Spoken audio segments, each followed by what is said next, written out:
네, 요즘에 봄답지 않게 날씨가 많이 춥습니다. 꽃샘추위라는 말도 있는데 본격적으로 꽃샘추위가 시작된 것 같지도 않은데 이렇게 추워서 마음은 움츠러들지만은 그래도 봄이 오는 냄새가 나지 않습니까? 그런 냄새를 맡을 때 마음 가운데 또 기쁨이 있고 또 하나님의 섭리대로 만물이 운행하고 있구나 하는 안도감을 또 느끼게 됩니다. 오늘부터 다음 주까지 해서요, 저와 이제 몇몇 형제 자매님들께서 터키, 그리스, 로마 성지 순례를 다녀왔던 내용에 대해서 같이 나누고자 하는데요. 제가 부여받은 시간이 이렇게 길지 않기 때문에 모든 요점을 다 나누기에는 좀 무리가 있다고 생각이 되었고요. 특별히 소아시아 지역의 7개의 교회를 중심으로 교제를 하고자 합니다. 그래서 오늘 시간이 허락되는 대로 나누기를 원하고요. 나머지는 이제 다음 주에 또 다른 형제님께서 나눠주실 겁니다. 제가 오늘 허락을 받은 시간은 9시 반까지니까요. 9시가 됐는데 왜 안 끝내나 하고 너무 시계를 보시지 않기 바랍니다. 네.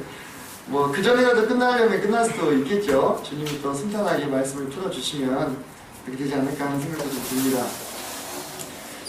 지금 보시는 곳은 빌라델피아 교회 터에서 영계 단체 사진을 찍은 것입니다. 간단하게 예정을 좀 말씀을 드리면 이스탄불에 저희가 비행기로 한 10시간, 11시간 정도를 날아서 도착을 했고요. 이스탄불 돌아서 갑바도기아, 또 이고니온, 또 비시디아 안디옥, 어디서 많이 들어보시는 이름들이죠. 성경에 나오는 그 곳들을 여행을 하고 왔습니다. 이곳 라오디게아, 빌라델피아, 사데, 에베소, 서머나, 두아리라, 버가모까지 올라갔다가 드로아까지 올라가는 여정으로 터키의 절반을 이렇게 여행을 했습니다. 지금 무척 말은 쉽게 했지만 버스로 최소한 2시간에서 뭐 많게는 4-5시간까지 이동하면서 이렇게 여행했던 그런 곳들입니다.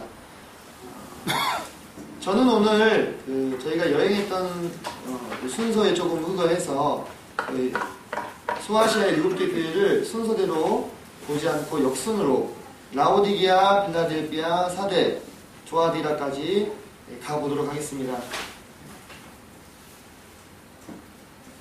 이렇게 7개의 교회가 소아시아 지역의 교회죠.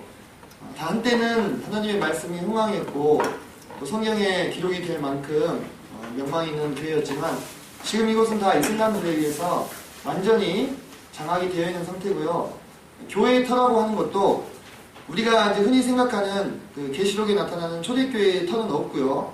대부분 다 이제 비잔틴 시대의 유적들이 많이 남아 있습니다. 비잔틴 하면은 동로마 제국을 말합니다. 기독교가 국교화되고 나서부터는 이 음지에 숨어있던 그리스도인들이 밖으로 나와서 건물을 짓기 시작했습니다. 그때 지어졌던 건물들이 지금까지 조금 남아서 저희가 볼 수 있는 것이고요.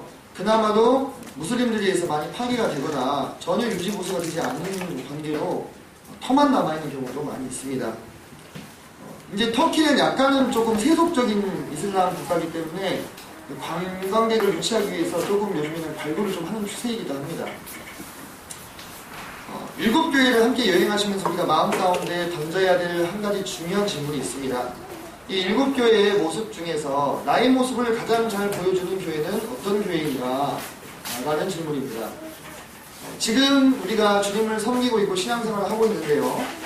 우리 각자가 처한 신앙의 상태가 모두 다를 것입니다.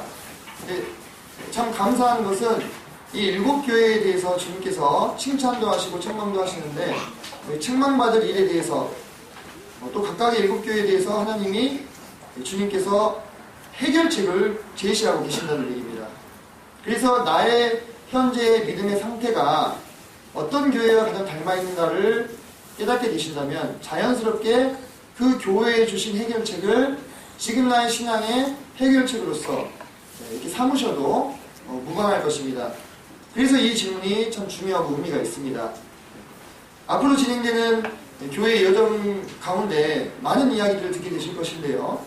그 교회의 모습을 유심히 관찰하시면서 나의 지금 신앙 상태는 과연 어떤 교회와 가장 닮아 있는가, 또 조금 더 확장을 하자면 우리 교회는 지금 어떤 교회의 모습과 닮아 있을까 생각하시면서 들으시면 도움이 되겠습니다. 첫 번째로 우리가 갈 곳은 이 라오디게아라는 곳입니다. 라오디게아 하면 뭐가 떠오르시나요? 잘 아실 텐데 그 미지근한 신앙의 대명사로 우리가 잘 알고 있는 그런 곳이죠. 예. 이 라오디게아는 이제 셀류코스 왕조라는 곳이 있습니다. 알렉산더 대왕의 4명의 부하 장군이 알렉산더 사후에 그의 거대한 이 헬라 제국을 4등분을 합니다. 그 중에서 명망 있는 장군의 이름이 셀류코스라는 장군이 있는데 그의 이름을 따서 셀류코스 왕조라고 이렇게 부릅니다. 그 왕조의 안티오쿠스 2세라는 왕이 있는데 그 왕의 왕비의 이름이 라오디케아였습니다. 라오디케. 그래서 그 왕비의 이름을 따서 이 도시의 이름을 라오디게아 이렇게 지었습니다. 이 라오디게아는요, 지리적으로 히에라볼리와 이 골로새와 무척 가깝습니다. 이 골로새는 골로새 교회가 있었던 그곳입니다. 그리고 이 히에라볼리는 온천이 유명한 곳입니다. 대략 라오디게아에서 한 9km, 또 골로새까지는 16km 정도 떨어져 있었기 때문에 도보로도 이곳을 왔다 갔다 할 수가 있었습니다. 이곳에서 사역을 했던 분 중에 누가 계시냐면 이제 에바브라가 계십니다. 에바브라에 대해서 골로새 말씀에서는 그가 너희와 라오디게아에 있는 자들과 히에라볼리에 있는 자들을, 그래서 여기서 너희는 골로새 성도들을 말하는 것이겠죠. 그래서 골로새 성도와 라오디게아 성도 그리고 히에라볼리에 있는 성도들을 위해서 많이 수고하는 것을 나 바울이 증언한다 이렇게 말씀하고 있습니다. 그래서 이 지역에서 이 에바브라 성도님 형제님께서 순회 사역을 하신 것으로 생각이 되고요. 지리적으로 살펴봤을 때도 거리가 가깝기 때문에 충분히 가능했다 이렇게 보여집니다. 또 한 가지 재미있는 것은 이 성서에 나오는 이런 지명들이 실제로 현재도 쓰이고 있는, 물론 지금은 좀 이름이 다릅니다만은 그 땅을 우리가 받는다는 것입니다. 그래서 이건 여담이긴 하지만요, 중고등학생들이 신앙의 어떤 난관을 통과하고 있을 때 이 성지순례를 가게 되면은 거의 엄청난 충격을 받게 된다고 합니다. 자신이 성경에서 보기만 했던 그 지명이 그대로 거기 있는 거예요. 그래서 엄청난 갈등 속에 빠지고 이것이 역사적인 사실이구나 라는 것을 마음 가운데 깨달으면서 신앙이 굳어지는 경험들을 많이 한다고 합니다. 자녀를 두신 성도님들께서는 오늘부터 적금을 좀 드셔야 되겠습니다. 자, 여기가 지금 라오디게아 유적지인데요. 상당히 크죠. 네, 이곳을 지금 이렇게 발굴을 많이 해놨습니다. 왜냐하면 이제 관광객을 유치하기 위해서입니다. 네, 보시면은 이게 고대 도시의 주도로, 카르도라고 부릅니다. 카르도라고 부르는데요. 주도로고요. 양옆으로 기둥들이 서 있죠. 이 기둥들은 다 지금 넘어져 있던 것을 다시 부속품들을 찾아가지고 맞춰서 세우는 겁니다. 처음 발굴할 때부터 이렇게 멀쩡한 것이 아니었습니다. 이 카르도는요, 이러한 형태로 되어 있는데요. 보시면은 방금 보셨던 이 주도로고요. 양옆에 세워져 있는 기둥들 위로 주랑이 세워져 있어서 사람들이 그 도로를 다니면서 쇼핑을 할 수가 있었습니다. 상점들이 옆에 있었죠. 그래서 인도로 이때 당시 이곳은요, 한여름에 더울 때는 50도, 60도까지 올라갑니다. 어마어마하게 더운 곳이기 때문에 여름에 이 성지순례를 가시면요, 거의 나가서 은혜를 받는 게 아니라 버스로 들어오면서 은혜를 받는 것입니다. 에어컨이 버스에도 나오잖아요. 그래서 나가지 말고 그냥 가면 안 됩니까? 이렇게 얘기를 하는 것인데, 당시에도 그런 강한 햇살을 막기 위해서 이런 인도를 설치를 했고요. 상수도와 하수도 시설을 다 갖추고 있었습니다. 참 놀라운 것이요, 솔로몬이 그러잖아요. 해 아래 새 것이 없다 하셨는데 옛날에도 사람들이요, 할 건 다 하고 살았어요. 지금 있는 것이 그때도 다 있었습니다. 형태와 모양만 달라졌을 뿐 어떻게 보면 이런 사람이 더 웰빙한 삶을 살았다고 해도 과언이 아닙니다. 이 보시면 이게 신전터입니다. 참 마음이 아픈 것은 어딜 가나 대부분 교회보다는 신전터가 훨씬 더 크고 웅장하다는 것입니다. 자, 이게 이제 교회거든요. 자세히 보시면 십자가가 보이시나요? 이게 여기 십자가가 보이죠? 네. 왼쪽에 있는 거는 다시 만든 것이고요. 오른쪽에 이렇게 희끗희끗하게 있는 것이 이 진짜입니다. 근데 이것이 라오디게아 지역을 광범위하게 발굴을 하면서 이제 발굴되는 것 중에서 이게 십자가가 나왔기 때문에 이곳이 교회터가 아니겠는가라는 생각을 가지고 발굴을 한 결과 가까이 보시면 확연하게 십자가라는 것을 아실 수가 있죠. 네. 이렇게 교회터를 발견을 하고요. 거기를 지금 이렇게 다 발굴을 해놨습니다. 저희 전에 갔던 팀은 이걸 보지 못했습니다. 그때는 흙속에 덮여 있었어요. 그것을 지금 다 흙을 일일이 걷어내고, 걷어낼 때 그냥 삽으로 푹푹 파는 게 아니고 붓으로 이렇게 하나하나, 왜냐면 그 밑에 있는 유물이 자칫 잘못하면 파괴될 수 있기 때문에 시간이 오래 걸립니다. 이렇게 해서 이제 이곳도 지금 곧 개장을 앞두고 있고요. 이제 이것을 이제 복원을 하면 이러한 모습이었다라고 사람들이 이제 생각을 하고 있습니다. 이 교회는 초대교회의 교회가 아닙니다. 아까도 말씀드렸다시피 초대교회 때는 교회를 지을 수가 없었죠. 목숨이 왔다 갔다 하는 판이었기 때문에 대부분 다 이제 비잔틴 시대에 지어진 그런 건축물들이 되겠습니다. 자, 우리가 성경에 나오는 말씀들을 좀 더 연관지어서 한번 살펴보기로 원합니다. 아까도 말씀을 드렸지만 이 라오디게아는 대표적으로 미지근한 신앙을 하는 교회로 저희들이 잘 알고 있습니다. 자, 이 라오디게아에서 아까 골로새가 가깝다고 했죠. 그 골로새가 위치한 동네가 바로 잘 보이실지 모르겠는데 이 호나즈 산 기슭에 골로새 동네가 있습니다. 여기는요 1년 중 대부분이 눈이 쌓여있을 정도로 추운 곳이고 이 눈이 녹게 되면 그 녹은 얼음물이 이 라오디게아 지방까지 쭉 16km를 흘러 내려오는 것입니다. 이 라오디게아는 다른 곳에서는 물을 얻을 수가 없었고 오직 이 호나드산에서 흘러내리는 이 강에 의지를 해야 되는 상황이었습니다. 그런데 이 얼음물이요, 아까 제가 뭐 여름에는 5, 60도까지 올라간다고 했는데 그 뜨거운 날씨에 16km를 이렇게 흘러내려오다 보면 어떻게 되겠습니까? 이게 미지근하게 식어버리는 거예요. 그래서 골로새 지방 호나드산 유역에 살던 사람들은 시원하게 발전을 해결하기 위해서 마실 수 있었던 물이 라오디게아로 흘러 들어오면 이렇게 미지근해져 버리는 것입니다. 자, 그리고 이제 여기 보시면 여기 희끗희끗하게 보이시나요? 여기가 이제 히에라 볼리인데요. 이 라오디게아 사람들이 이따 말씀을 드리겠지만 이 한 가지 이 물에만 의지를 하다 보니까 이 물이 이제 점점 오염이 되고 또 물이 부족하게 되니까 이제 어디서 또 물을 끌어왔냐면 이 히에라볼리라는 곳에서도 물을 끌어옵니다. 또 이 히에라볼리의 물은 온천수였기 때문에 사람들이 목욕을 하거나 또 자신들이 이제 물을 쓰기에 적합하다고 생각이 돼서 이곳을 연결해서 물을 이었는데요. 처음엔 저기서는 뜨거운 물이 콸콸콸콸 쏟아져 나오는 온천수였습니다. 지금도 뜨거운 물이 나옵니다. 근데 그 뜨거웠던 물도 9km를 쭉 흘러내려오다 보면은 어떻게 되겠습니까? 미지근하게 식게 되는 것입니다. 이제 어떤 분은 이렇게도 설명을 하셔요. 이 아까 그 호나즈 산에서 흘러내려온 물과 이 히에라볼리의 물이 섞여서 미지근해졌다. 근데 그것은 실제로 저희가 가서 확인해 본 결과 크게 신뢰할 만한 언급이 되지 못한다라는 것을 저희가 보게 됐습니다. 이 호나즈 산에서 흘러내려온 강이 루카스 강이라고 하는데 이 루카스 강에서 사람들이 이제 다 목욕도 하고 또 이 라오디게아는 염색업이 발달했어요. 그래서 염색업이 뭔지 아시죠? 옛날에는 옷감을 다 염색을 해야 됐었지 않습니까? 그래서 그 염색도 하고 또 수영도 하고 그 라오디게아에서 쓰는 생활용수 또 여기가 양모 산업이 또 발달했거든요. 그 양들 똥 뭐 다 섞여서 흘러내려가는 거예요. 그러다 보니까 그 수원지가 오염이 됐어요.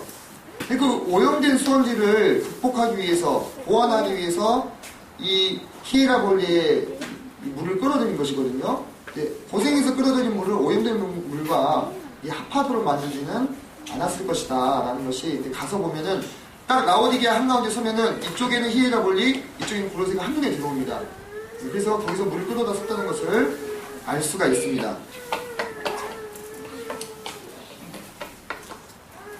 자, 성경 말씀을 한번 보시겠습니다. 라오디게아의 교회 사자에게 편지하라. 아멘이시오 충성되고 참된 증인이시오 하나님의 창조의 근본이시니가 이르시되 내가 내 행위를 아노니 내가 차지도 아니하고 뜨겁지도 아니하도다. 그래서 내가 차든지 뜨겁든지 하기를 원한다 라고 말씀하고 있습니다. 네. 내가 이같이 미지근하여 뜨겁지도 아니하고 차지도 아니하니 내 입에서 너를 토하여 버리리라 이렇게 말씀하고 계시는데요. 이 토하여 버리다 라는 표현이 이 라오디게아 성도들은 정말로 익숙한 표현이었습니다.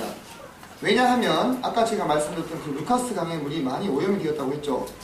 그 오염된 물을 사람들이 마시게 되면은 너무나 오염되고 냄새가 좋지 않기 때문에 흔히 이 구토 증세가 많이 일어났다고 합니다. 그래서 물을 마시고 이 오염된 수원 때문에 구토하는 이런 일들이 잦았습니다. 그래서 이들이 주님께서 왜 이런 표현들을 쓰셨는지 단박에 알아들을 수 있었던 겁니다. 우리가 일곱 교회에 주신 이 말씀들을 보면 정말 기가 막힙니다. 그 지역의 그 고장의 문화와 지리와 모든 것들을 고려해서 가장 그 지역의 성도들이 잘 알아들을 수 있는 메시지를 주님이 주실 뿐만 아니라 2000년이 지난 오늘날의 우리의 마음까지도 울리게 만드는 그런 말씀을 주신 것입니다. 어떻게 보면 이런 것들이 정말로 성경이 살아계신 하나님의 말씀이라는 것을 증거해주고 있지 않냐 이런 생각도 개인적으로 좀 해보게 됐습니다. 그래서 이들에게 주님께서 주신 처방이 있죠. 그래서 내가 말하기를 나는 부자라 부유하여 부족한 것이 없다 하나 이 라오디게아는 무척이나 부유한 동네였습니다. 얼마나 돈이 많았냐면요. 이 지역이 기원 후 AD 17년 또 AD 70년경에 큰 지진 때문에 완전히 도시가 대파됐어요. 근데 그때 보통 그런 경우에는 이제 로마 중앙정부에서 돈을 대어가지고 이 지역을 복구를 합니다. 그런데 이 사람들은요, 우리 그 돈 안 받아도 됩니다 하고 자기들이 가지고 있는 돈으로 도시를 재건해버립니다. 그 정도로 자부심이 높고 부유한 동네였습니다. 이곳은 아까 제가 말씀을 드렸죠. 염색업이 발달했을 뿐만 아니라 여기서 양모 산업이 발달했는데 보시면 여기 이제 로마의 원로원에 사람들이 이제 이 흰옷을 입고 있죠. 이 흰옷을 만드는 이것을 이제 모사라고 하는데 이 흰옷을 만드는 이 산업이 라오디게아의 아주 중요한 산업 중에 하나였고요. 로마 원로원에서 최고로 쳐주는 게 메이드 인 라오디게아산이었습니다. 그러니까 이 옷이 엄청나게 비쌌어요. 네. 그래서 이런 옷들을 서로 사 입으려고 한 거죠. 원로원에서는. 왜? 자신의 부와 명성을 자랑할 수 있기 때문에. 그래서 돈을 많이 벌었습니다. 심지어는 이런 기록도 있습니다. 이 라오디게아 사람들은 이 금을 이 침대 바닥에다 깔고 잤다는 이런 기록이 있습니다. 그리고 금을 아주 잘 알았기 때문에 이 금이 순금인지 아니면 불순물이 섞인 금인지를 그냥 보면 대박이 알았답니다. 대번에 그것을 알아볼 수 있을 정도로 금을 잘 알던 사람들이었습니다. 마찬가지로 이곳에 거주하는 성도들도 다른 지역과 비교해서 훨씬 더 부유했을 가능성이 높겠죠. 네. 그런데 그들에게 주님께서는 오히려 곤고한 것과 가련한 것과 가난한 것과 눈먼 것과 벌거벗은 것을 알지 못하는 도다. 가장 잘 입고 가장 잘 살고 가장 풍요롭다 생각하는 이 라오디게아 교회에게 주님은 오히려 내가 벌거벗고 눈이 멀었다 이렇게 이야기를 하고 계십니다. 그러면서 내가 너를 권하노니 내게서 불로 연단한 금. 이 라오디게아 성도들은 불로 연단한 금이 뭔지를 가장 잘 알았습니다. 이 순금을 만들 때요, 불로 연단했을 때 가장 순도가 높은 금이 나옵니다. 그래서 이 라오디게아에서는 이 금을 불로 연단한 다음에 순도가 높은 금에는 특별한 표시를 찍었다고 합니다. 그 금은요. 그래서 이 사람들이 주님께서 불로 연단한 금을 사서 라고 말씀했을 때 이것이 뭔지를 명확하게 알아들었다는 것입니다. 불로 연단된 금은 아주 귀한 금속이고 시간이 오래 지나도 변하지 않는 금속이죠. 하지만 그런 순도 높은 금을 얻기 위해서는 불과 같은 연단, 시련을 통과해야 되는데 이 라오디게아 성도들은 그런 것을 경험할 기회가 없었어요. 너무나 풍요롭고 너무나 만족스러운 생활이었기 때문에. 그래서 그들이 마치 끓는 물 속에 개구리를 집어넣으면 펄쩍 튀어나와 살지만 미지근한 물에 개구리를 집어넣고 계속 끓이면 결국 점점 그 온도의 변화를 감지하지 못하고 삶아서 죽는 것처럼 미지근한 신앙 속에서 하나님의 말씀을 잃어버리고 있었던 것입니다. 그럼 그들에게 주님은 금을 사서 부유하게 하라 말씀하고 계셨고요. 흰 옷을 사서 입어 벌거벗은 수치를 보이지 않게 하라. 이 흰 옷이 무엇인지 이해가 되시죠? 당시에 메이드 인 라오디키아, 로마 원로원들에게 팔았던, 오늘날로 치면은 뭐 페르가모나 뭐 루이비통 같은 명품 제품이었겠죠. 예. 자기들이 만들어서 팔아서 이익을 남기는데 자기는 흙을 벗었다는 거예요. 주님께서 그들에게 그들의 처지를 자신들이 가장 잘 아는 상황을 통해서 설명해 주고 계셨습니다. 그리고 안약을 사서 눈에 발라 보게 하라. 제가 아까 루카스 강의 오염이 되었었다고 말씀을 드렸죠. 그 강에서 사람들이 이제 다른 것이 없으니까 거기서 목욕을 하고 씻고 하다 보니까 이 이물질이 눈에 많이 들어가서 이 눈병이 아주 심했다고 합니다. 그러니까 이게 필요는 뭐 발명의 어머니라는 얘기가 있잖아요. 눈병이 심한 곳이었기 때문에 일찍부터 안약이 발달했고 그 안약이 아주 효과가 많았대요. 당연하죠. 임상실험을 할 대상들이 충분했잖아요. 그죠? 그래서 이 라오디게아 안약이 아주 명성이 높았습니다. 이 안약도 라오디게아의 주요 수입원이었어요. 그들은 안약을 가장 잘 알았고 눈을 밝혀줄 수 있는 그런 능력을 가지고 있었습니다만 정작 그들의 영적인 안목은 완전히 담겨져 있는 상태였던 것입니다. 하나님께서 그들에게 너희가 미지근한 신앙을 하고 있으니 이제 눈을 떠서 올바로 나를 따라오라. 차든지 뜨겁든지 하라. 너희 마음 가운데 오랜 시간 동안 주님을 섬겨오면 우리의 마음이, 우리 신앙이 미지근해질 수 있습니다. 16km, 9km라는 그 거리를 흘러오면서 물이 미지근해지는 것처럼 우리의 신앙도 16년, 9년 가다 보면 어느샌가 초반에 열정을 잃어버리고 미지근해질 수 있는 것입니다. 그런 우리에게 오늘날 이 라오디게아 성도들이 하시는 하나님의 말씀은 커다란 교훈이 되지 않느냐 하는 생각을 해보게 됐습니다.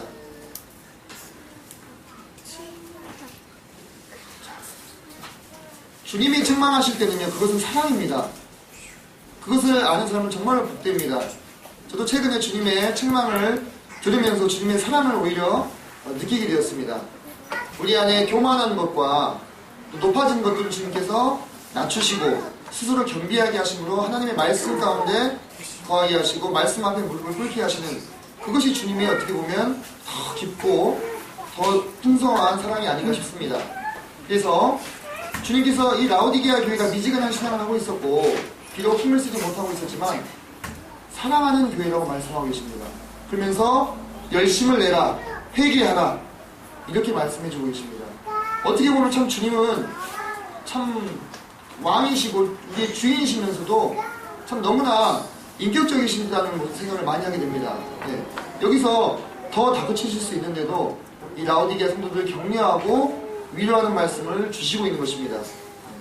문 밖에 서서 주님께서 우리에게도 우리의 마음도 두드리고 계시면서 우리와 함께 우리 안에 거하셔서 주님이 우리 안에서 그분의 삶을 사시기를 여전히 원하고 계시는 것입니다.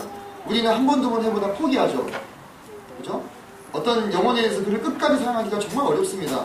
하지만 주님은 그분의 성도들에 대해서, 자녀들에 대해서 이와 같으신 것을 우리가 볼 수가 있었습니다. 이런 말씀을 라오디게아에 딱 서서 들으면 어떤 기분이겠습니까? 그냥 주여 제가 죄인입니다 이렇게 탄식이 나오지 않겠습니까? 네. 그 호나지산과 히에라볼리가 바라보이는 그 라오디게아의 교회터 앞에서 참 많은 생각들이 있었습니다. 내가 혹시 그 미지근해진 신앙을 가지고 있는 사람은 아닌가 라는 생각을 좀 하게 됐습니다. 이제 여기는 이제 히에라볼리로 가는 표지판이고요. 거기에 가면은 이제 그 세칭 파묵갈레라고 불리우는, 파묵갈레는 이제 목화의 성이라는 뜻인데 목화처럼 하얀색으로 이렇게 형성되어 있는 지층을 우리가 지형을 관찰할 수가 있습니다. 이곳에 있는 원천수에는 다량의 석회질이 함유되어 있어가지고 그게 오랜 세월 동안 흐르면요 마치 뭐 그 석회동물이 종유석이 이렇게 자라나는 것처럼 이런 지형이 이제 형성이 됩니다. 옛날에는 여기에 이제 그 온천수가 드문드문 이렇게 잠겨 있어가지고 훨씬 더 예뻤는데 지금은 온천수는 이제 고갈되는 바람에 더 이상 이제 이쪽으로는 흘려보내지 않는다고 합니다. 이렇게 히에라볼리의 노천 온천을 비디오로 찍었었고요. 멋있죠? 성도님들과 함께 조격도 했습니다. 여기에 나오는 이 물이 온천수인데 여전히 뜨겁습니다. 여전히 콸콸 나옵니다. 그러니까 일정 시간 동안 이렇게 물을 좀 틀어주더라고요. 근데 그 2000년대는 얼마나 더 뜨끈뜨끈했겠습니까? 자, 다음으로 빌라델피아 교회로 가보겠습니다. 현재는 이제 알라슈이르라고 불리우는 곳인데,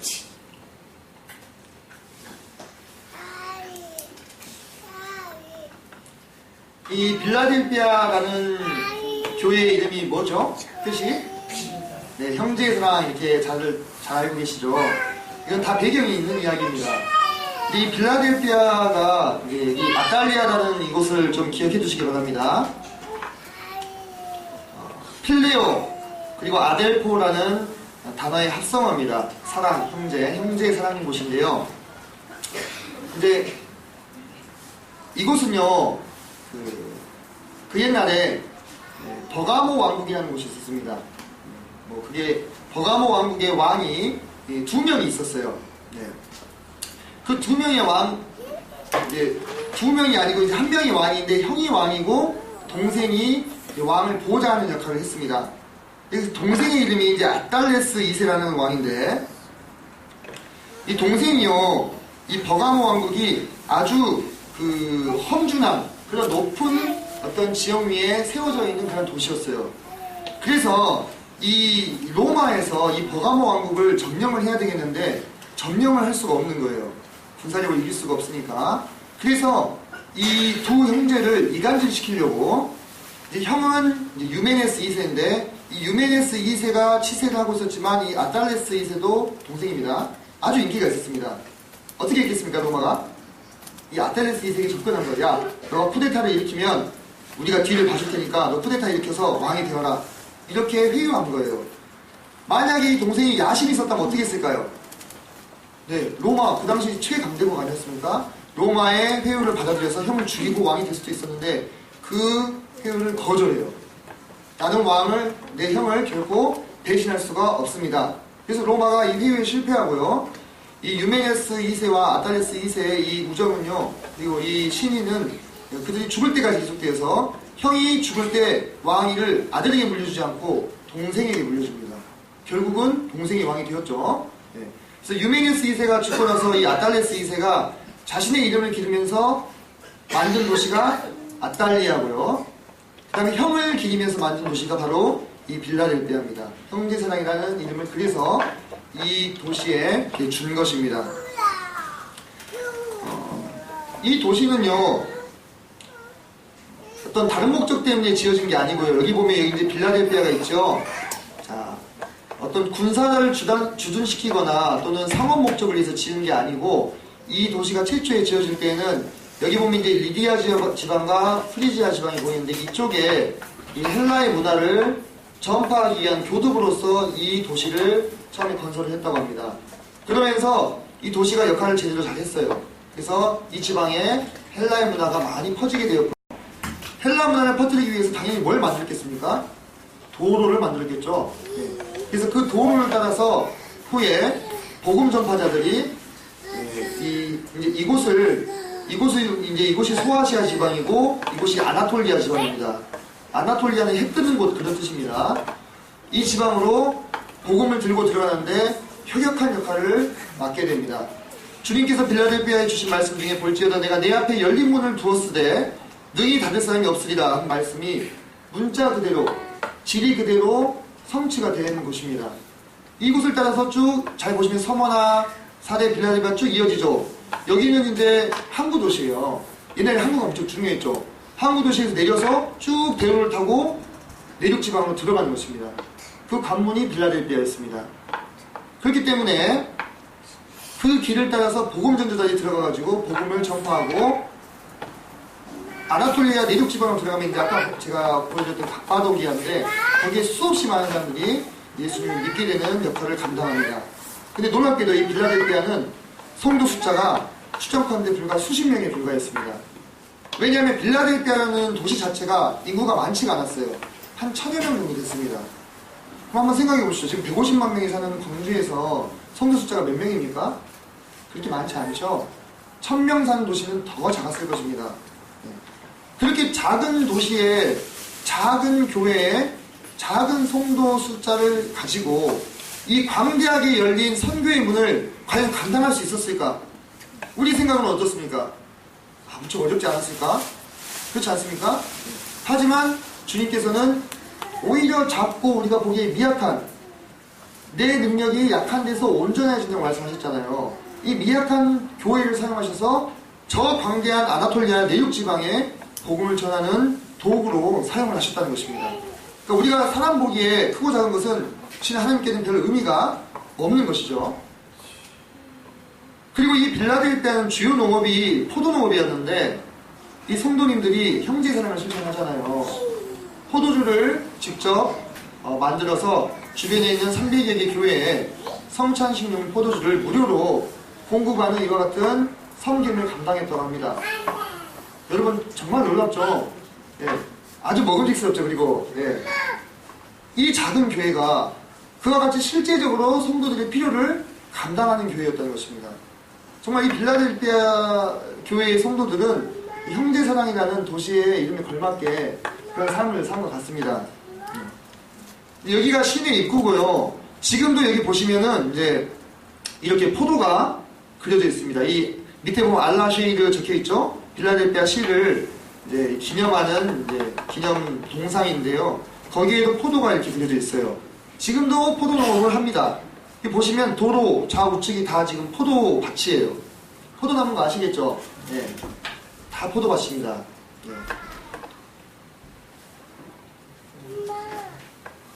네, 여기가 이제 빌라델피아 교회 터인데요. 현재는 요한 기념교회라고 이제 부르는 그런 곳입니다. 초대교회에 빌라델피아 성도들이 모였던 곳은 이제 찾기가 어렵습니다. 어디까지나 제가 보여드리는 교회터는 다 비잔틴 시대의 유적이다 이렇게 생각하시면 되겠습니다. 딱 눈에 들어오는 게 뭔가요? 기둥. 커다란 기둥이죠. 커다란 기둥이 눈에 들어옵니다. 보시면은 이 엄청난 두께의 기둥이 3개만 이렇게 덩그라니 남아 있습니다. 네. 자, 여기에서 또 우리가 말씀을 또 같이 참고해 보았습니다. 네.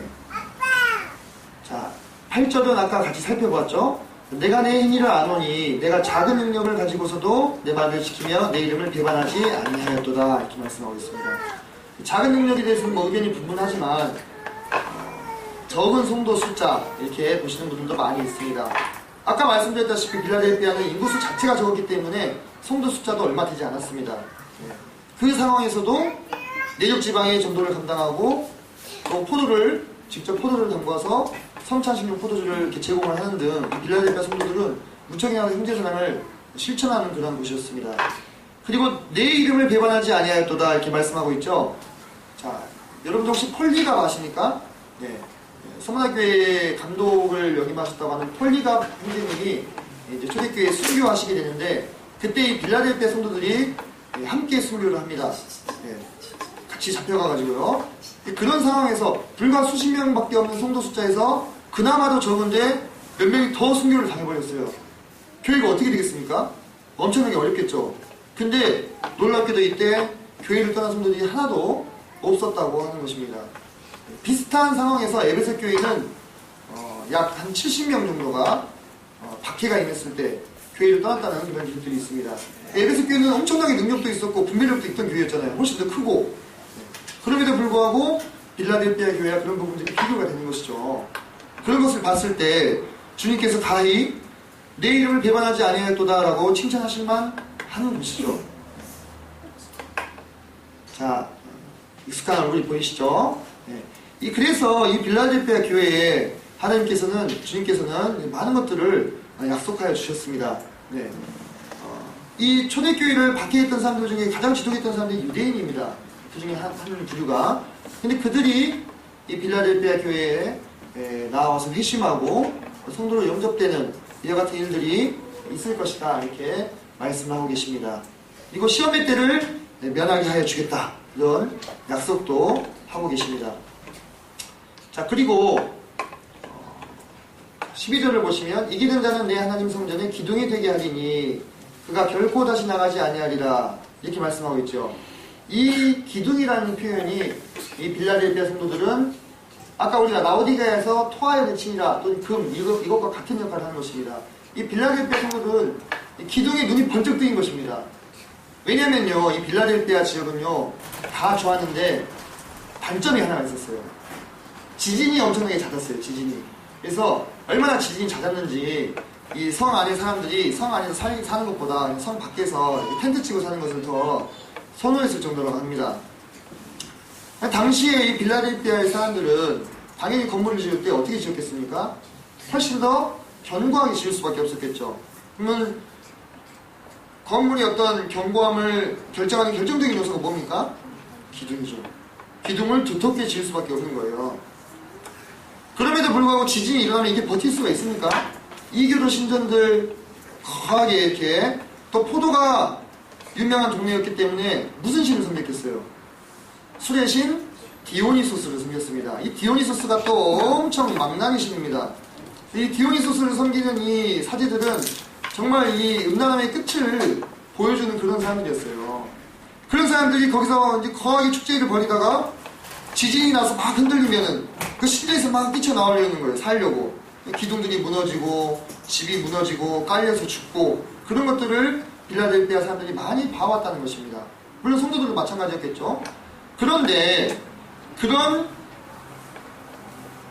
지진이 일어나면 뛰쳐나오고 불안하고 불안정한 그런 삶이 아니라 결코 다시 나가지 않는 삶, 결코 지진과 같은 불안정하고 또 무서운 일들이 없는 그 평안하고 하나님이 주시는 안식이 있는 그 나라에 들어가게 해주시겠다는 그와 같은 약속의 말씀을 받을 때 이 빌라델피아 성도들은 정말로 마음 가운데 큰 위로와 감사를 느꼈을 것입니다. 뿐만 아니라 하나님 성전의 기둥이 되게 하겠다. 당시에 이교도 신전들을 지을 때는요, 그 이교도 신전을 짓는데 기부금을 많이 낸 사람의 이름을 그 신전 기둥에다가 새기는 그런 풍습이 있었어요. 그러니까 그 이교도 신전 들어가면서 기둥에 누가 새겨져 있는지를 보면은 그 사람은 아주 기부를 많이 한 사람으로서 명예를 얻는 겁니다. 그런데 하나님께서 그분의 하나님의 나라, 새 예루살렘 성, 새 성전을 짓는데 나를 그 성전의 기둥으로 써주시고 하나님의 이름을 그 기둥에 새기시는 거예요. 얼마나 이 빌라델피아 성도들로서는 이 감당할 수 없는 그런 같은 명예였겠습니까? 이 기둥 얘기를 평안한 지역에서 하면은 좀 감동이 떨어졌을 거예요. 근데 맨날 지진 때문에 도망가고 막 피하고 숨고 막 기둥 두껍게 만드는 이런 곳에 살던 이 빌라델피아 성도들에게는 이 말씀처럼 위로를 주는 말씀이 없었던 것입니다. 정말 우리가 힘을 내자, 열심을 내자, 이렇게 서로를 격려하지 않았겠습니까? 여기 보시면 내 새 예루살렘의 이름과 나의 새 이름을 그 위에 기록하리라, 이렇게 약속을 해주고 계시잖아요. 그런데 여러분, 그렇게 되기 위해서 빌라델피아 성도들에게 주님이 주문하신 것이 뭐였습니까? 내가 가진 것을 굳게 잡아, 이것을 주문하셨어요. 이 요한계시록은 아시다시피 AD 한 90에서 95년경 사이에 기록된 책입니다. 그때 빌라델피아의 성도들은 정말 이와 같은 칭찬을 받을 만한 아주 놀라운 믿음의 소유자들이었어요. 근데 이제 시간이 지나고 나서 AD 한 150년경, 한 50여 년 뒤에는 이 빌라델피아의 교회의 성도들이 이 몬타니즘이라고 하는 이단에 빠집니다. 이게 뭐냐면 오늘날로 치면은 그 신비주의, 성령운동이에요. 이 신비주의와 성령운동이 이 역사가 짧은 게 아닙니다. 이 몬타니즘으로부터 시작이 됐는데 지금 보이는 모습을 똑같이 그때도 보입니다. 방언을 하고 신유를 하고 자신이 예언자라고 이야기를 하면서 이 몬타누스와 그를 추종하는 이 두 여제자가 있었습니다. 그리고 그들을 따르는 또 수없이 많은 신도들이 있었겠죠. 그들이 새 예루살렘 성이 이 빌라델피아 근처에 있는 어떤 언덕에, 어떤 사람은 페르자라고 하기도 하고 어떤 사람은 이제 아르다 바브라고 하기도 하는데 지금 확인이 되지 않은 지명이기 때문에 크게 의미는 없습니다. 그곳에 새 예루살렘 성이 임한다, 이렇게 하면서 사람들을 미혹한 거예요. 근데 이 빌라델피아 성도들이 그것에 미혹이 되었습니다. 그 운동의 결말이 어떻게 되었느냐, 오늘날이랑 똑같습니다. 시한부 종말론 끝나면 어떻게 됩니까? 사람들 뿔뿔이 흩어지죠. 사람들이 몇 날 며칠 이곳에 새 예루살렘 성이 임한다고 그렇게 이야기했는데 실패하자 이 몬타누스와 그의 여제자들이 자살을 해버립니다. 목을 메어가지고. 이 빌라델피아 교회가 얼마나 큰 타격을 받았겠습니까? 그들이 비록 적은 숫자에도 불구하고 주님의 능력을 의지하고 형제사랑을 실천할 때는 주님으로부터 이와 같은 놀라운 칭찬을 들었던 교회인데 그들이 가지고 있는 그 순수한 믿음을 버리고 뭔가 있어 보이는 새로운 것, 다른 것, 좀 더 큰 것을 추구했을 때 그들은 오히려 신앙 안에서 넘어지고 마는 결과를 초래했던 것입니다. 이것이 우리 가운데 오늘날 또 시사하는 바가 있다는 생각이 들었습니다. 주님께서 칭찬만 하신 교회였던 빌라델피아에게 주문하신 것이 무엇이었느냐? 내가 가진 것을 굳게 잡아 아무도 내 면류관을 빼앗지 못하게 하라. 그들의 선배들의 믿음을 본받았다면 아마 그 후세대의 빌라델피아 교회 성도들이 몬타니즘에 빠지지는 않았을 거예요. 하지만 그들이 그 선배들의 훌륭하고 향기나는 본을 잃어버렸기 때문에 후대에 그와 같은 어려움을 겪고 그들의 면류관은 취하여감을 당하지 않았냐 하는 생각이 듭니다. 지금 빌라델피아 교회는 이제 더 이상 하나님의 교회가 존재하지 않습니다.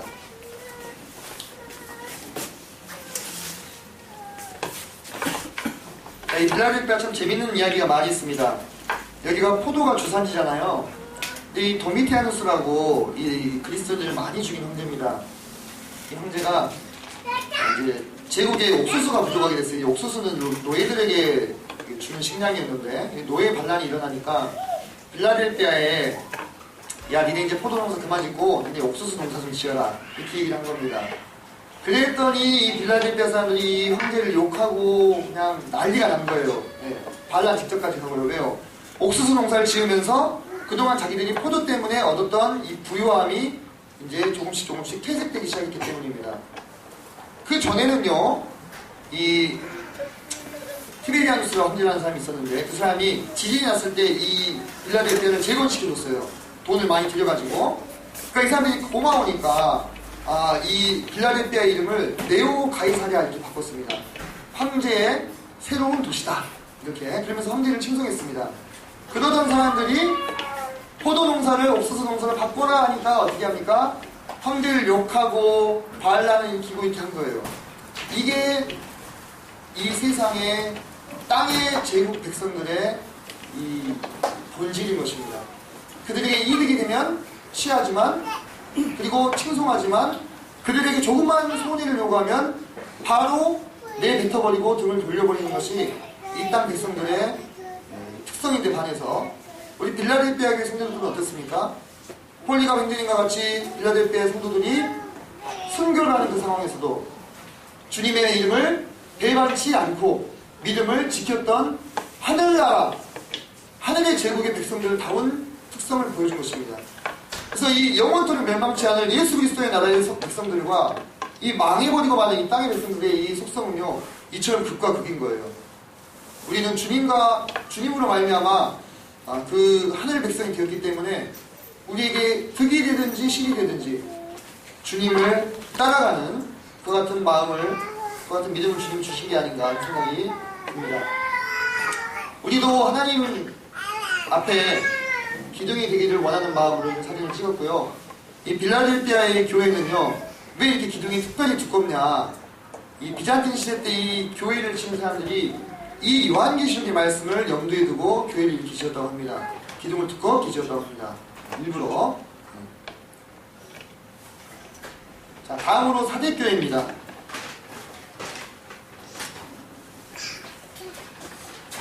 이 사대교회는 또 우리에게 주는 교훈이 또 많이 있습니다. 지도를 보시면 이쪽이 리디아 왕국이라는 곳이 있습니다.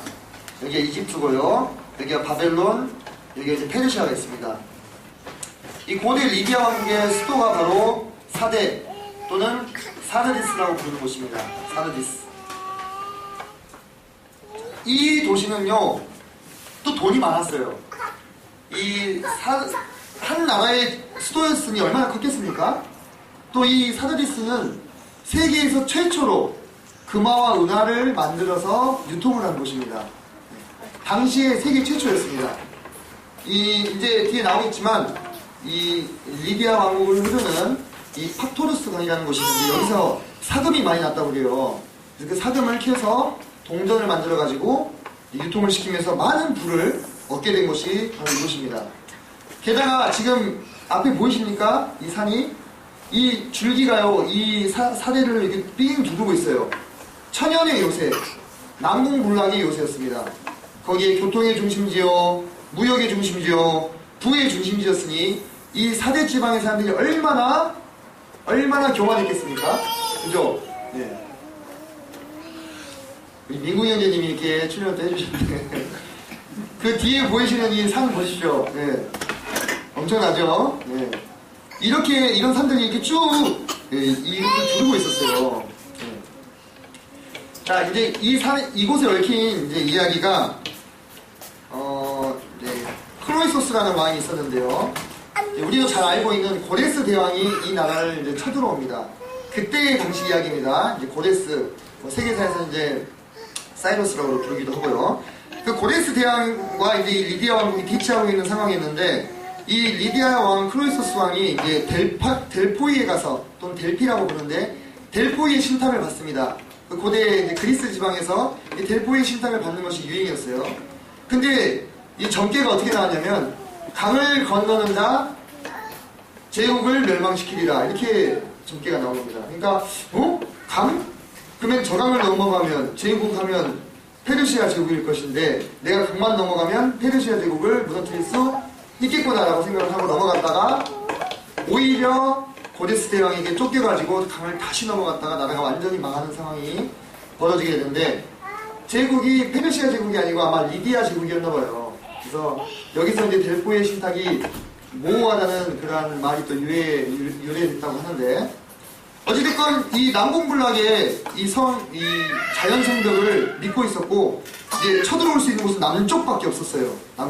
남쪽은 그 방어를 두텁게 하고 다른 지방을 이렇게 쌓아놓고 있었습니다.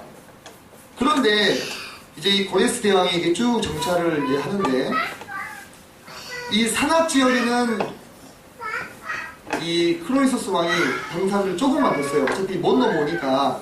근데 가만히 보니까 어떤 병사가 이 투구가 벗겨져가지고 떨어진 거예요. 성벽 앞으로. 이 투구 잃어버리면 큰일 나잖아요. 옛날에 군대 한번 생각해보시고 이등병들이 철모 잃으면 어떻게 됩니까? 끝장나죠? 그래서 이 병사가 홀에 내려가가지고 이 어떤 개구멍으로 나와가지고 이 투구를 들고 다시 쏙 들어가는 것을 페르시아 병사들이 본 겁니다. 그래가지고 이제 고레스 대왕한테 찾아갔죠. 전하, 저희가 개구멍을 발견했나이다. 그래, 매우 쳐라 해가지고 그 구멍으로 특공대가 슉슉슉슉 들어가가지고 그 산에 있는 수비대를 무너뜨리고 이 사대 지역을 점령했다는 이야기가 전해 내려져 옵니다. 그러니까 이 사대 지역은요, 교만 때문에 패망한 거예요. 이 교만하지 않고 단단하게 방비를 했다면 절대로 넘어뜨릴 수 없는 그런 곳인데, 그런 절대 안일하다, 안전하다, 고요하다 한 그때 마치 도적이 임하는 것처럼, 혹시 감 잡으셨습니까? 사대교회 하신 말씀 중에 도적같이는 말씀이 나오죠? 이 사대교회 사람들은 그것이 뭔 의미인지 정확하게 알았습니다. 네. 점령을 당했던 것이죠. 이 잡혀있는 사람이 크로이소스 왕인데, 이 왕에게 이제 이 고레스 대왕이 이 왕이 반항했기 때문에 이 왕을 산채로 불에 태워 죽여라, 이렇게 명령을 내렸대요. 근데 그때 이 크로이소스 왕이 솔론 그대가 원하소, 이렇게 외쳤다는 겁니다. 이 솔론은 누구냐면 당대의 유명한 철학자입니다. 네. 그래서 이제 고레스 대왕이 궁금해가지고 아니 그게 무슨 말이냐고 잠깐 풀어놓고 물어보았더니, 크로이소스 왕 이 사람이 이제 한참 잘 나갈 때 이 솔론이라는 철학자를 이 잔치에 초청을 했다고 합니다. 그러면서 이 크로이소스 왕이 자신의 부유함과 부를 다 보여주면서 이 세상에서 가장 행복한 사람이 내가 아니고 누구겠소, 이렇게 얘기를 했다고 합니다. 그러자 이 솔론이라는 철학자가 사람의 행복은 결코 알 수 없는 것입니다. 우리는 불확실한 미래를 앞두고 있습니다. 누구든지 죽는 그 순간에 내가 행복한 사람 삶을 살았노라고 말할 수 있어야만 그 사람이 행복한 것이지, 지금 행복하다고 해서 결코 행복한 사람이라고 말할 수 없다라고 이야기를 했다고 합니다. 그때 크로이소스 왕은 무척이나 비웃었겠지만 시간이 지나고 나서 그의 상황은 완전히 역전되어서 이제 그는 묶인 몸으로 이제 불에 태워 죽임을 당해야 되는 상황이고요. 그 앞에 고레스 대왕이 왕자에 서 있는 모습을 보게 된 거예요. 근데 이 이야기를 들은 고레스 왕이 깊은 감명을 받고 이 크로이소스 왕을 살려줬다고 합니다. 성도님들, 우리도 물론 이 세상의 비사이긴 하지만 우리가 지금 행복하면 행복한 것이고 불행하면 불행한 것이 아닌 것 같습니다. 지금 이 행복 또는 불행은 시간이 지나면 또 얼마든지 그 상황이 역전될 수 있는 것입니다. 세상 철학자이긴 하지만 이 솔론의 말을 빌려보자면 우리가 주님께 가는 그 날에 그 순간에 우리의 인생을 돌아보면서 주님 정말 감사합니다. 전 정말로 주님과 동행하며 행복한 삶을 살았습니다 라고 고백할 수 있다면 그 사람의 인생이 참으로 성공한 삶이요 행복한 삶이 아니겠습니까? 손님들 혹시 지금 이 순간에 마음 가운데 고민이 되고 근심이 되는 일이 있으시다면 불행한 일이 있으시다면 그것이 오래 지속되지 않고 또 바뀔 수 있음을 마음 가운데 생각하시면서 위로를 받으시기 바랍니다. 또 행복하고 즐거운 일이 있으시면 이 행복과 즐거운 일도 언제 어느 때 어느 시에 어떻게 변할지 모른다는 사실을 마음 가운데 기억하시면서 하나님만 의지하시기 바랍니다. 뭐든지 우리 그리스도인들은 사나 죽으나 행복하나 불행하나 주님만 의지하고 따라가는 사람 아니겠습니까? 예. 그러한 측면에서 참 의미가 있는 그러한 역사의 한 토막이 아닌가 하는 생각이 들었습니다. 잘 보시면요, 이게 사대교회입니다. 그 옆에 있는 거는 어떤 신전일까요? 네, 아르테미스 신전입니다. 아르테미스 신전. 이 사이즈가 어떻습니까? 어마어마하게 차이가 나죠. 네, 가히 비교가 안 됩니다. 근데 이렇게 지은 이유가 또 있습니다. 네. 자, 이 사대 지역에서 섬겼던 이 여신은요, 이 키벨레라는 여신인데, 이 두 마리의 사자로 대표가 되는 여신입니다. 다산과 충녀의 여신이고, 이제 이 여신이 다른 곳에 가면 뭐 아르테미스 여신도 되고, 뭐 이렇게 되는 겁니다.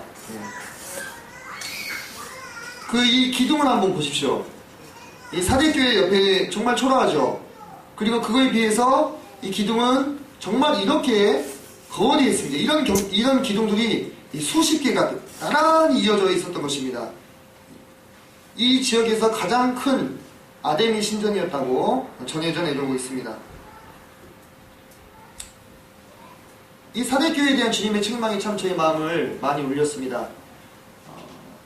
하나님의 7영과 7별을 가지시니가 이르시되 내가 내 행위를 아노니 내가 살았다 하는 이름은 가졌으나 죽은 자로다. 사대교회는요, 살았다 하는 이름을 가진 교회였습니다.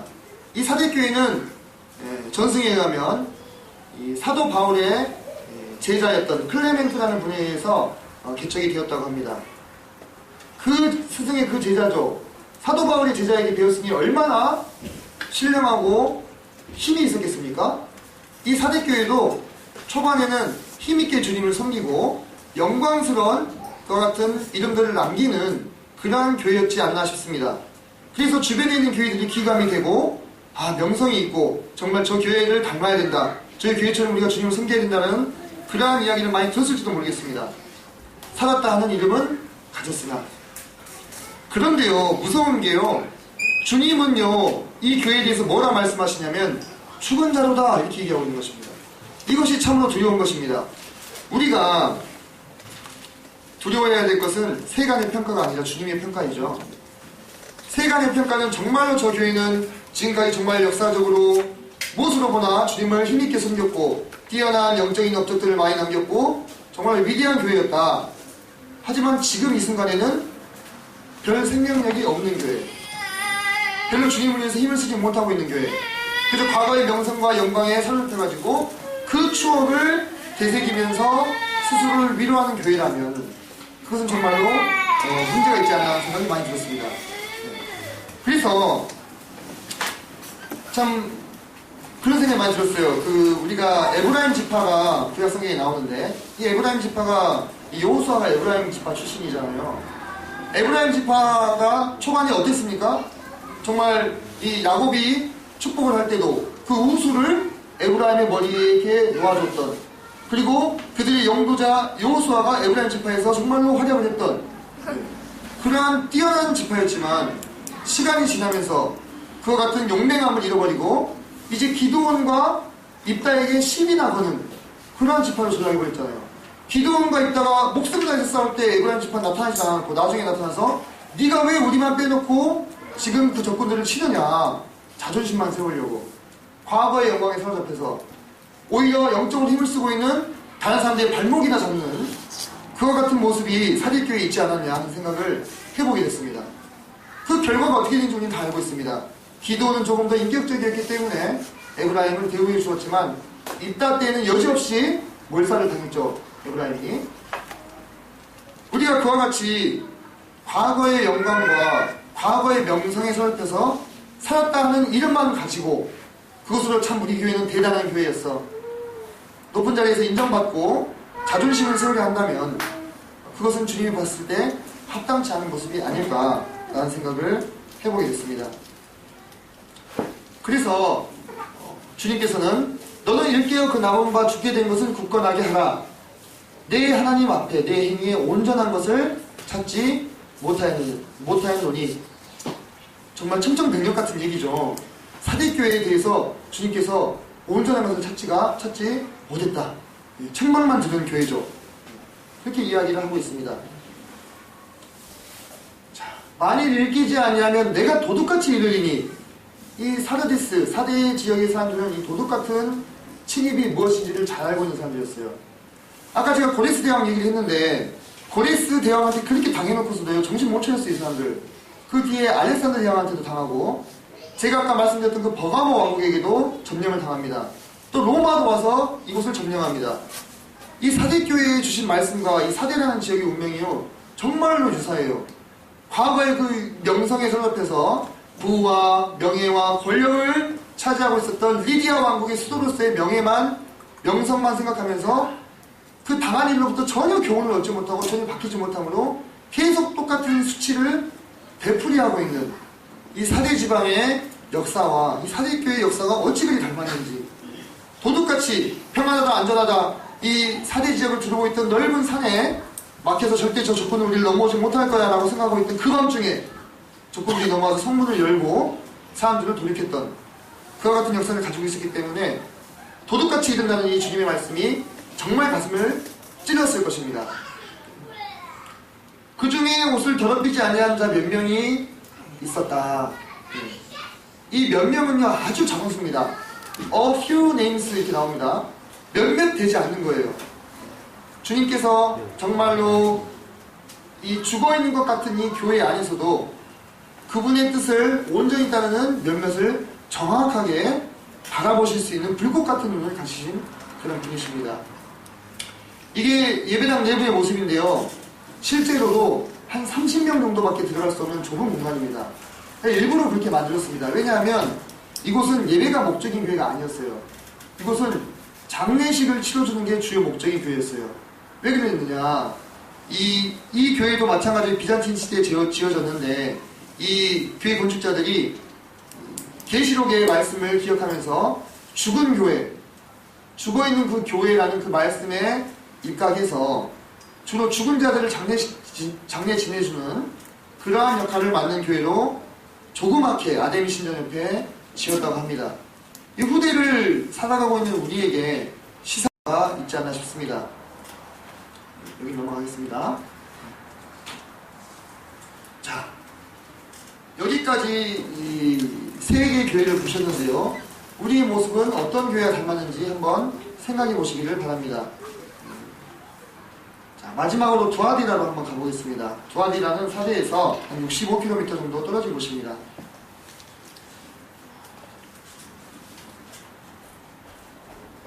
두아디라면 누가 떠오르십니까?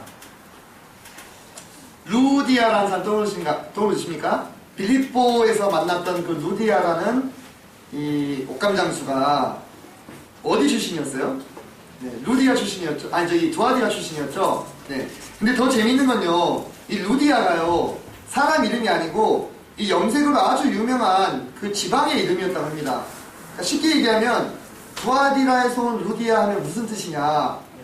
저흑댁, 뭐 남원댁 이런 뜻이에요. 네. 그러니까 루디아라는 지방에서 염색이 아주 유행했고 그 지방에서 이제 성공해가지고 빌립보까지 이제 분점을 낸 거예요. 이 루디아라는 이 여인은요. 그러니까 루디아는 루디아댁 정도 되는 의미입니다. 네. 당시의 여인들은요 이름 석자 갖기도 참 어려웠어요. 그런 시대였죠. 이제 이게 루디아를 표현한 그림인데, 이곳은 이제 루디아 기념교에 이렇게 있는 그림이고요. 루디아가 이제 강가에서 만났잖아요. 그죠? 네. 그래서 강가에 세워져 있습니다. 실제로도. 여기도. 네. 재밌죠? 이제 이런 인조 꼭두선이를 이용해가지고 이렇게 염색을 했어요. 빨간 물이 나오죠? 네.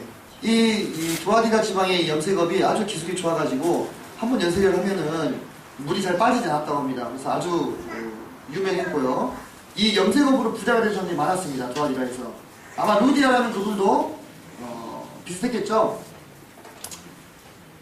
여기가 두아디라 시청의 모습이고요. 여기가 유적지입니다. 근데 이 유적지를 가보면요, 그냥 누가 설명 안 해주면 교인지도 몰라요. 너무 안타깝습니다. 제가 좀 얼굴이 작아 보이려고 연기를 좀 했습니다. 근데 별 차이가 없는 것 같죠?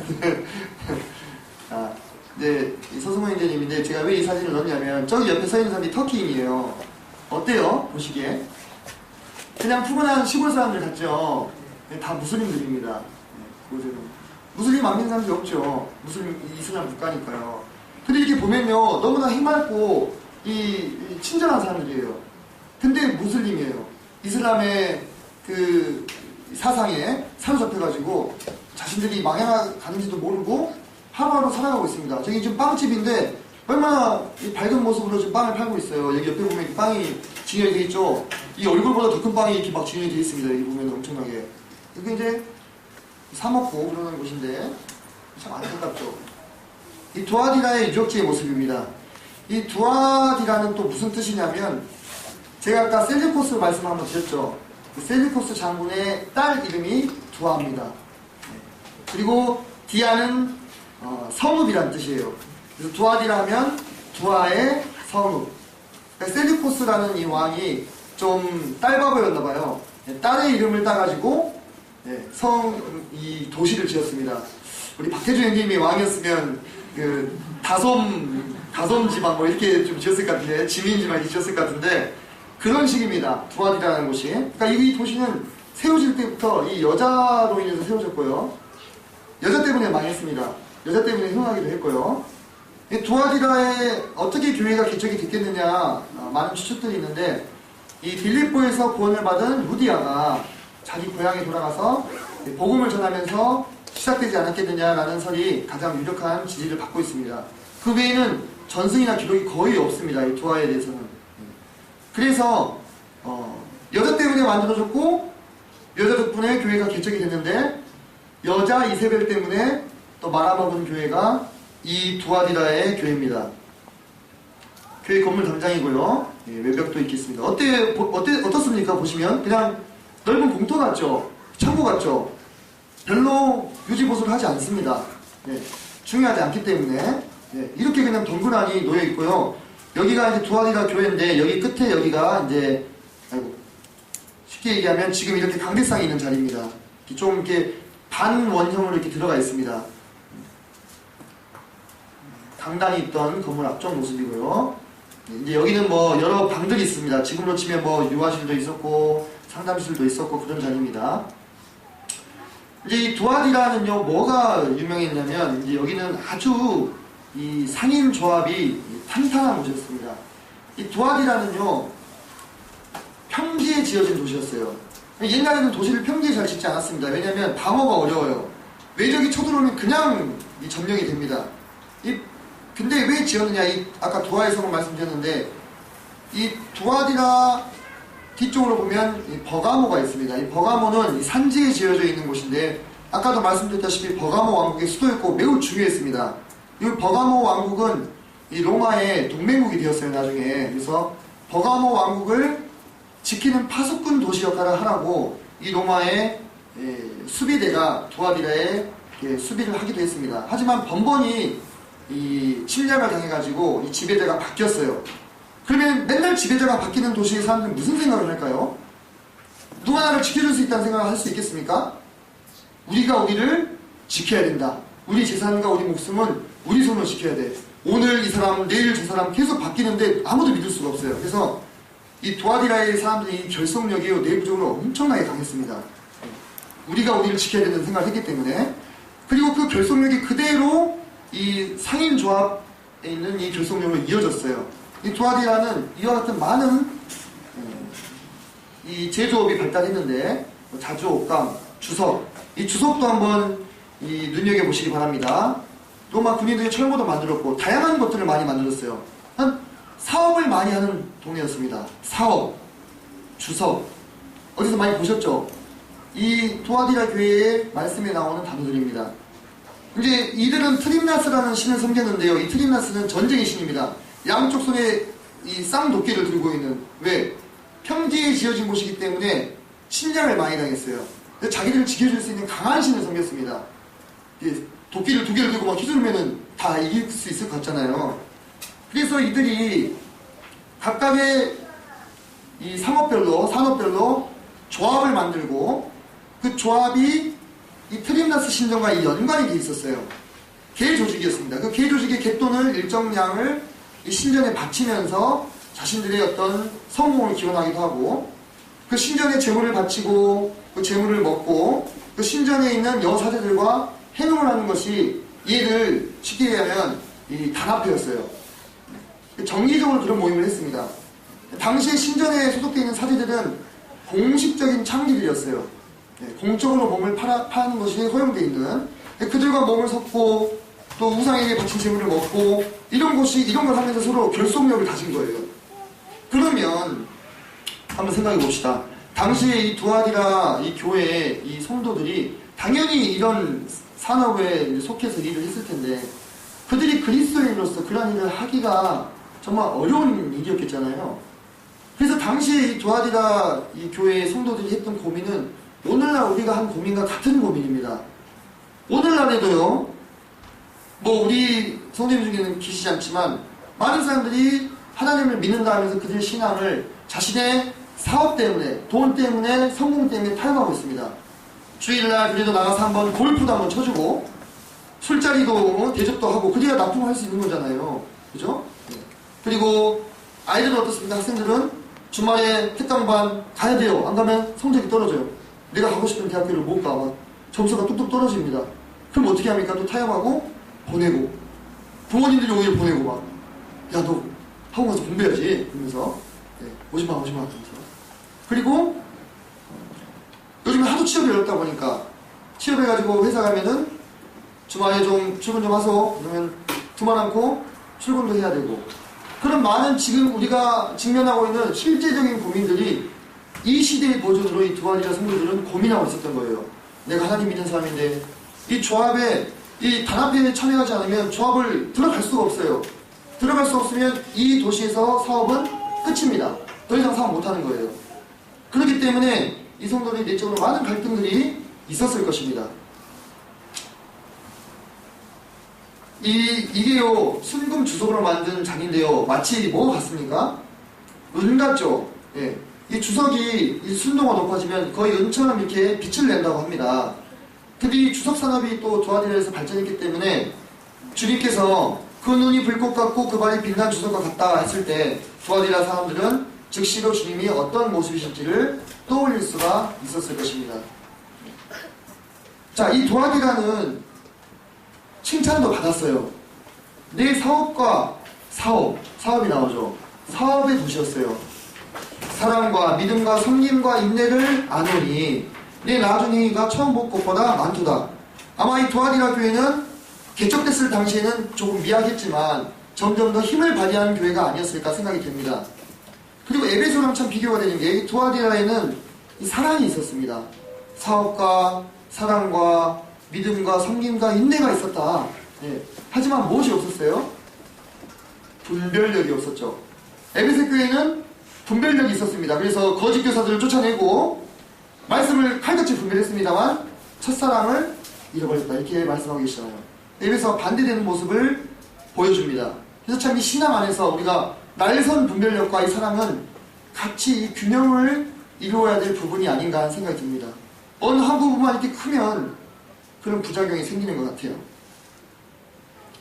책망할 일이 있습니다. 자칭 선지자라는 여자 이세벨을 용납했다. 자칭 선지자. 이 이세벨이라는 이 자매인지 잘 모르겠는데 이분은 스스로 선지자라고 칭했던 것 같습니다. 이때 당시에 선지자 하면은 성도님들 앞에서 말씀을 선포하고 말씀을 전하는 그러한 역할을 맡는 것인데, 당시에 이 두아디라 교회 형제님들이 조금 시원찮아 보였는지 어땠는지 모르겠지만, 이 이세벨이라는 이 여자분이 자칭 선지자라고 하면서 이 전면에 나서기 시작했어요. 근데 성도들이 그를 봤습니다. 그것은 이세벨이라는 이 사람이 뭔가 이 사람을 끄는 힘이 있고 매력이 있고 은사가 있는 사람이었던 것은 확실한 것 같습니다. 그렇기 때문에 사람들이 그의 말에 귀를 기울였겠죠. 근데 이 이세벨의 가르침이 무엇이었느냐?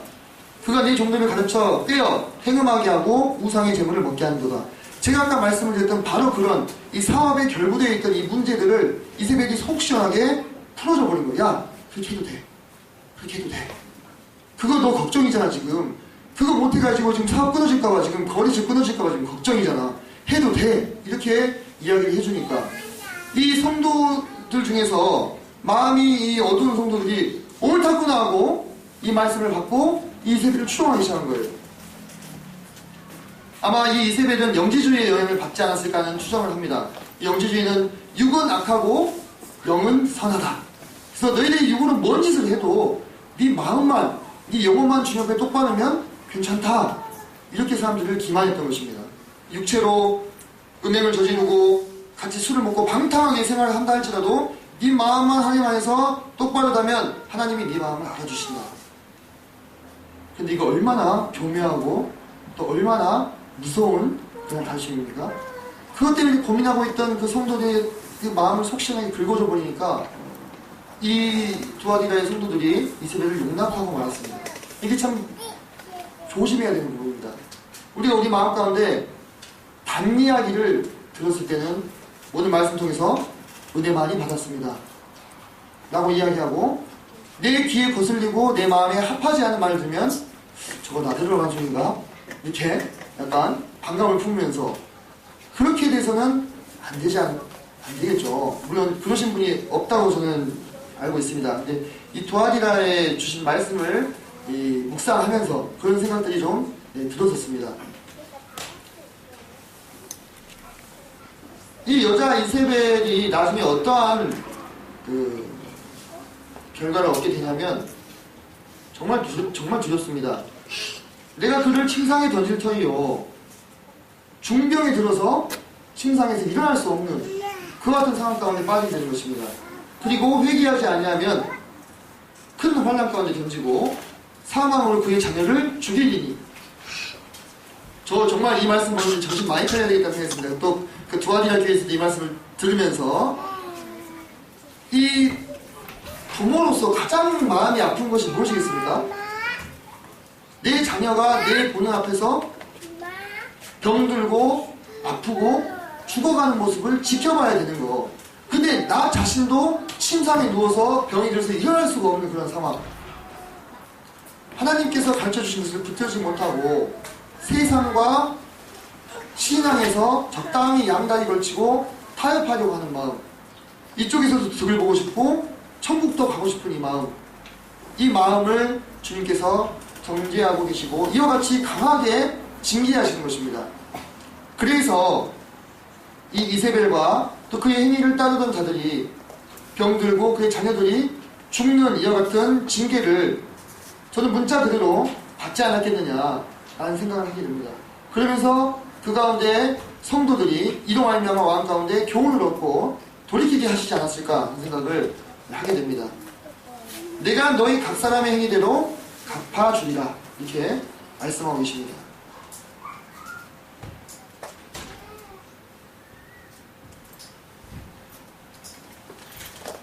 여기 보면 이제 소위 사단의 깊은 것을 알지 못하는 너희에게 말하노니 다른 짐으로 너희에게 지을 것은 없노라, 이렇게 얘기하고 있는데요. 사단의 깊은 것, 우리가 신앙하면서요 기본기가 충실해야 한다는 말 많이 듣잖아요. 뭐 신앙뿐만 아니라 다른 것도 그렇죠. 그런데 이렇게 점점 주님을 바라보지 못하면 다른 것을 보면서 뭔가 다른 게 있지 않을까, 뭔가 더 깊은 깨달음이 있지 않을까, 뭔가 새로운 교훈이 있지 않을까, 이런 것을 찾기 시작하면 그때부터 뭔가 어긋나기 시작합니다. 영지주의자들도 최초의 성도들을 그렇게 꼬셨습니다. 너희가 깊은 지식, 그것을 깨달아야만 구원을 받을 수 있다. 그렇게 얘기하니까 사람들이 뭔가 좀 새로운 게 있는가 보다 해가지고 넘어가게 된 것이죠. 사단의 깊은 것을 알지 못하는 것이 잘못이 아니었어요. 주님은 그들에게 따로 진지할 것이 없다.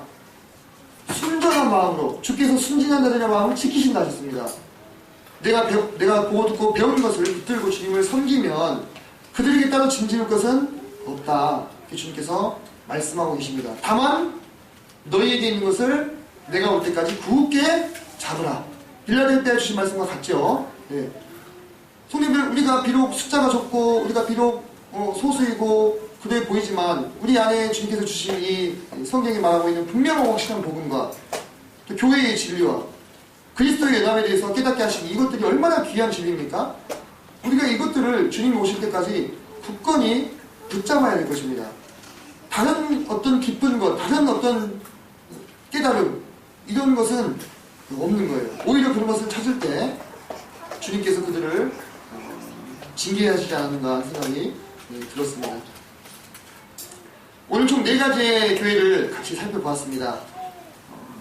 라오디게아 교회는 아주 애매모호한 미지근한 신앙으로 주님께 지장을 받았었고, 빌라델피아 교회는 적은 능력을 가지고도 주님을 사랑하고 형제 사랑을 보였지만 그의 후예들은 그들이 붙잡은 것을 놓치고 다른 것을 찾다가 부끄러움을 당했던 교회였고, 또 사대교회는 정말 살았다는 이름을 가진 명성이 있는, 명망이 있는, 인정을 받던 외부적으로는 교회였지만 불꽃 같은 주님을 보시기에는 죽었던 교회였고, 두아디아 교회는 이 세상과 신앙 가운데서 줄타기를 하면서 양다리를 걸치면서 그 어느 것 하나에서도 인정받지 못하고 주님께 책망받았던 교회였습니다.